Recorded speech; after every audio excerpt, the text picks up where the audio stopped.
Topic जो चल रहा है हमारा 12th क्लास का, उसमें आज डिस्कस करेंगे हम to calculate the number of atoms in a unit cell.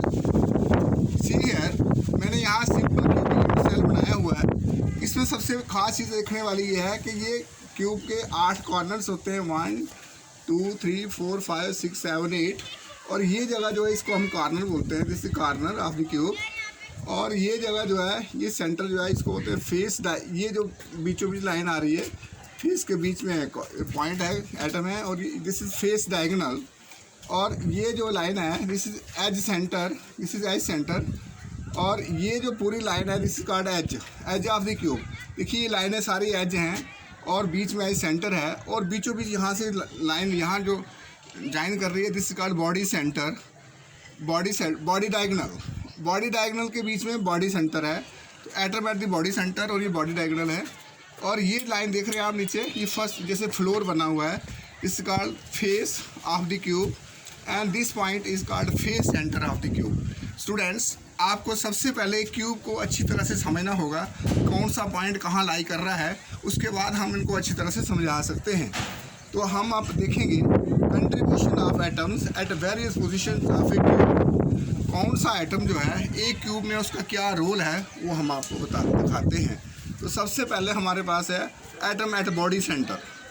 ये एटम एट बॉडी सेंटर जो है, बॉडी के सेंटर में जो एटम है उसका 100% कंट्रीब्यूशन है, वो सिर्फ इसी का है। देखिए 100% इसी का, इसके बीच में कोई नहीं है। अगर रूम के बीच में अगर आप कोई चीज़ रखते हो तो वो उसी के साथ आती है, उसका दूसरे के साथ कोई कंट्रीब्यूशन होता है। 100% होता है तो 1 एटम।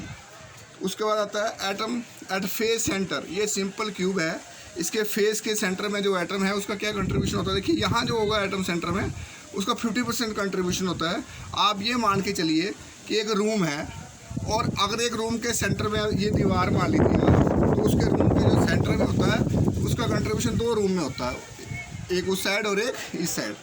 तो इसका मतलब 50% कंट्रीब्यूशन एटम का वहाँ पर 1/2 कंट्रीब्यूशन रहता है इसमें। उसमें atom at edge centre, edge, ये एज है, एज के सेंटर में कंट्रीब्यूशन क्या रहता है। तो बच्चों आप ये मान लीजिए कि एक रूम है, और उस रूम में देखिए ये एज एक कॉर्नर पकड़िए रूम का। उस रूम में देखिए एक दीवार, ये जगह पकड़िए, एक रूम उस साइड को है, एक रूम इस साइड को है। इस तरह से एक कॉर्नर पर जो एटम होगा, वो ये एटम देखिए, इसमें 1 2 3 4, 1/4 कंट्रीब्यूशन है इसका। कॉर्नर पर जाइए आप और कॉर्नर से चेक करिए कि एक एटम का कंट्रीब्यूशन 4 कोने पर आता है, फर्स्ट सेकंड थर्ड, ये एटम है बीच में, तो 1/4, यानी कि 25% कंट्रीब्यूशन एटम का यहाँ पर। उसके बाद आता है एटम एट एज सेंटर, आ गया यही 25%।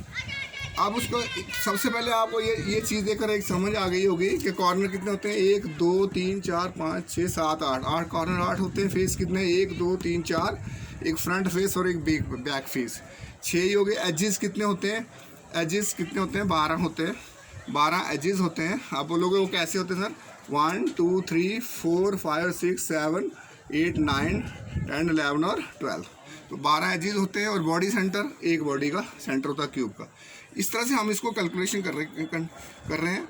एटम्स एट कॉर्नर्स, अब ये कॉर्नर पर जो एटम है इसका कंट्रीब्यूशन कितना होता है। कॉर्नर पर जो एटम होता है, तो आप देखिए कॉर्नर पर जो एटम है, देखिए 4, मान लीजिए फर्स्ट फ्लोर है, फिर ऊपर वाला फ्लोर है, 4 और 4 कितना हो गया, 8। कॉर्नर्स का एटम 8 रूम में कंट्रीब्यूट करेगा, तो यानी कि इसका कंट्रीब्यूट 8/1। अगर रूम को एक क्यूब का कॉर्नर माने आप, तो उस तरह से इसका कंट्रीब्यूशन होता है 12.5%, यानी कि 1/8 इसका कंट्रीब्यूशन होता है। तो ये बनता है 12/15। अब हमारे पास आता है contribution of atom in different unit cells. इसकी एक समरी बनाई हुई है, टाइप्स ऑफ यूनिट सेल यहाँ लिखा हुआ है।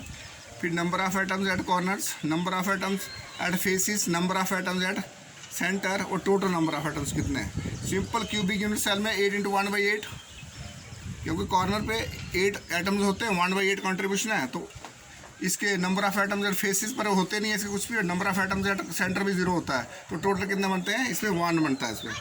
तो बॉडी सेंटर क्यूबिक में क्या होता है, कॉर्नर पर 8 × 1/8 होगा और एक बॉडी के सेंटर में होगा, तो टोटल बन के 2। फेस सेंटर क्यूबिक में क्या होता है, कॉर्नर पर 8 × 1/8 1 होगा, और फेस के number of atoms and faces 6 faces होते हैं, 1/2 कंट्रीब्यूशन 3 ये हो गया, और 3 और 1 कितना हो गया 4। एज सेंटर क्यूबे में क्या आता है 8 × 1/8 ये 1 आएगा, और फेस के सेंटर में एंड सेंटर है, ये एंड का मतलब क्यूब के किसी दो, या तो ये 2 फेस पर पॉइंट होंगे या इसके अपोजिट फेसेस पर पॉइंट होंगे, इसमें ये आ जाएगा 2 × 1/2, एक ये बन गया और एक ये 2। तो इस तरह से इनको रैंक ऑफ यूनिट सेल भी बोलते हैं। तो सिंपल क्यूबिक का 1 है, बॉडी सेंटर्ड का 2, बॉडी सेंटर्ड क्यूबिक का 2 है, फेस सेंटर क्यूबिक का 4 है, एंड सेंटर क्यूबिक का 2 है। स्टूडेंट्स इनको अच्छी तरह से नोट करिए, ध्यान से ये एक एक पॉइंट नोट करिए, पढ़ा जा रहा होगा, मुझे उम्मीद है कि आपको पढ़ा जा रहा होगा। इसको पास करिए, नोट करिए और बड़े समझदार तरीके से इसको याद करिए, और फिर हम आगे चलेंगे। Thank you students.